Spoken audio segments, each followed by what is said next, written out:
I'm Helga Henry, I'm Director of Creative Shift. Creative Shift is a small consultancy company based in Birmingham, at Birmingham Hippodrome. We work with creative and cultural industries, and we help them grow, mostly by developing their teams, helping them communicate better, and help them have a clear strategy. A lot of businesses, particularly SMEs, really want to focus on brand and logo and positioning, and they're all important. But you know, the one I think that's overlooked the most is the sales plan. Who are you going to sell to? How are you going to reach them? And then that ties in with your financial plan. How much are they going to buy? How often? And how quickly are they going to come back? My name is Steph Aquarone and I'm a technology entrepreneur, which is a very grand sounding title for what really just means dog's body, especially at the early stages of a business. The reasons why businesses fail, I can probably look back at the 5 businesses that I've started, 2 of which failed, and come up with at least 2 of them, and through hard personal experience. And the single biggest one is they run out of money. Another big problematic reason why businesses fail, particularly small businesses, is they blag about their figures. They make claims that they're actually making to themselves, as well as their investors, about the sales targets they can achieve. And the problem with sales, as opposed to costs, is you can control costs and you can cut costs, but you can't go out and, after a difficult meeting where you've had to say hard stuff to people, you can't go out and suddenly get more sales. The second biggest reason, in my experience, and that's why one of my businesses failed, is you just over-egg your sales aspirations. They become aspirational targets or stretch targets, not real achievable targets. And that has as real an impact on the business as going over budget. And yet it's so much harder to change once you start to fall short. Charlotte Crossley, Head of Communications at the Innovation Birmingham campus. The biggest challenge for creative and digital businesses is generally being able to sell. So if you can't effectively sell what you're doing, you're not bringing the money in. So you've got to be able to sell to investors to get that cash in, to then build your business to a stage where you can then go out and attract clients. But ultimately, at some point, you need to be able to land big contracts. You need to be able to win in a pitch environment. So creative businesses need to have a great product, but they also need to have the salespeople in that team to actually shout about it, because without that dynamic, unfortunately, brilliant ideas just fall by the wayside.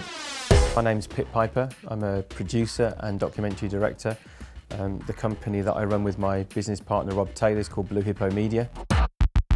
In the world of raising money, you're a salesperson. You're going out with a project. You've got to know how to package that and put that together, what language to use, you know, what things to put around it that people can access to see what you're up to. You've got to have the skills to sit in front of people and tell them about your project, but you've got to have the skill to, at the right point, go, and are you going to give me the 25 grand that I'm asking you for? You know, a lot of people don't know how to do that. They don't have the courage or the skill sets or the know-how to do that. Others love it. You know, they've got that kind of hunter-gatherer mentality, and that's what they're in for. They're like, yeah, wow, walked out of the room, they're in, I've got the money, fantastic.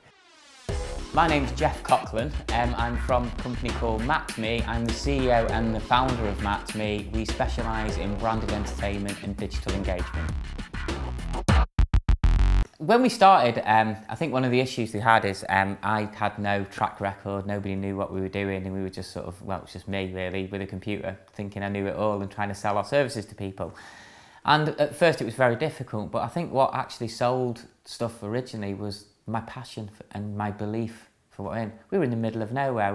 We were trying to attack companies in London, in New York, in San Francisco, and no one had ever heard of us. And we kept on, and we made a loss on a lot of work we originally did, and we made promises, and we did work for free. And we did some work for Comic Relief for free, which drove 76 million users to an experience for Comic Relief, which was fantastic. And I think by having that case study where we proved the point, having the confidence to believe in yourself and to believe in your product, and to have the passion to speak about your product with people.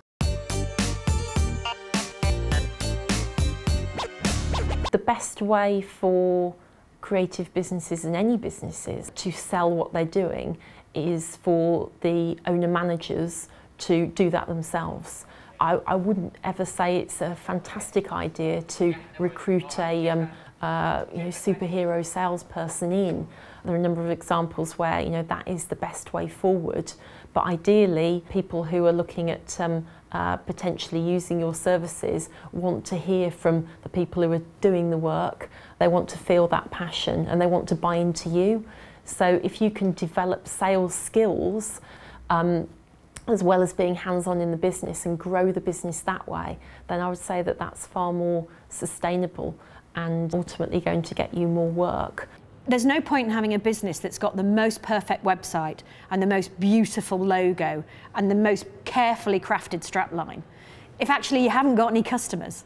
It's a dirty word in some creative businesses, but sales is what makes your business grow. And money into the business is the lifeblood of the business. And unless you're going to get some kind of VC investment or other investment to get that initial money in, you're going to have to get it through sales. And if you get it in through VC investment or other investment, the sales better pretty quickly follow, or you've got some unhappy investors. Passion sells companies. It doesn't matter where you are, it doesn't matter who you are, it doesn't matter what location you are, what age you are. If you have a good product that you believe in and you have the passion to believe in it when you speak to people, you can sell anything to anybody. And we don't spend fortune, we don't spend any money on marketing and advertising. All our work comes from recommendations, from us doing talks and just enjoying actually what we do, speaking to what we do and other people seeing those products, what we do. And it's just keeping that belief in what you've got. I have no time for people who say, oh, I'm in the wrong location, I need to be in New York, I need to be in London. The internet means the location is irrelevant. You just need to have a good product and be happy about making that product and make it work for your clients. I think that's how to be creative and to be successful.